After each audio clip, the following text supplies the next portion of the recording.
Passport ಮಾಡುವ ಮುನ್ನ ಕೆಲವು ಎಚ್ಚರಿಕೆಗಳನ್ನು ಹೇಳ್ತೇನೆ. ಸಿಂಗಲ್ ಹೆಸರಿದ್ದರೆ ಪಾಸ್ಪೋರ್ಟ್ ಆಗ್ತದೆ, ಆದರೆ ವೀಸಾ ಸಿಗುವುದಿಲ್ಲ. ನಾವು ಯಾವ ಕಂಟ್ರಿಗೆ ಹೋಗ್ತೇವೋ ಆ ಕಂಟ್ರಿಯಲ್ಲಿ ಕೆಲವು ಕಡೆ 2 ಹೆಸರು ಕೇಳ್ತಾರೆ, ಕೆಲವು ಕಡೆ 3 ಹೆಸರು ಕೇಳ್ತಾರೆ.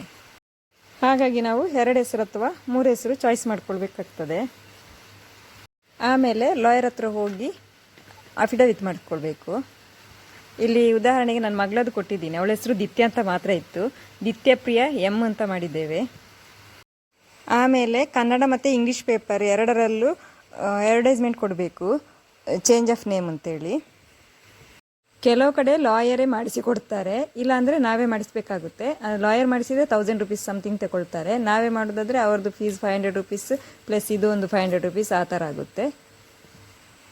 ಪಬ್ಲಿಷ್ ಆದ 2 ಪೇಪರನ್ನು ಕಲೆಕ್ಟ್ ಮಾಡಿ ಅದರಲ್ಲಿ ಹೆಸರು ಚೇಂಜ್ ಮಾಡಬೇಕು.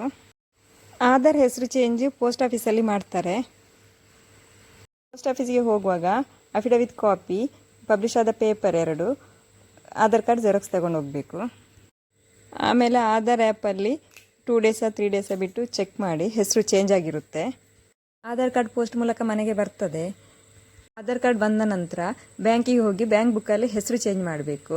ಹಾಗೆ 6 ಮಂತಿದ್ದು ಸ್ಟೇಟ್ಮೆಂಟು ತಗೊಂಡು ಬರಬೇಕು.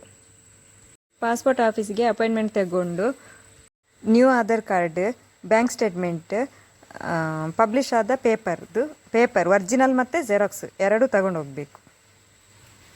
ಏನಾದರೂ ಕ್ವಶನ್ ಇದ್ದರೆ ಕಮೆಂಟ್ ಬಾಕ್ಸಲ್ಲಿ ಕಮೆಂಟ್ ಮಾಡಿ, ಖಂಡಿತ ಆನ್ಸರ್ ಮಾಡ್ತೇನೆ ಗೊತ್ತಿದ್ದರೆ.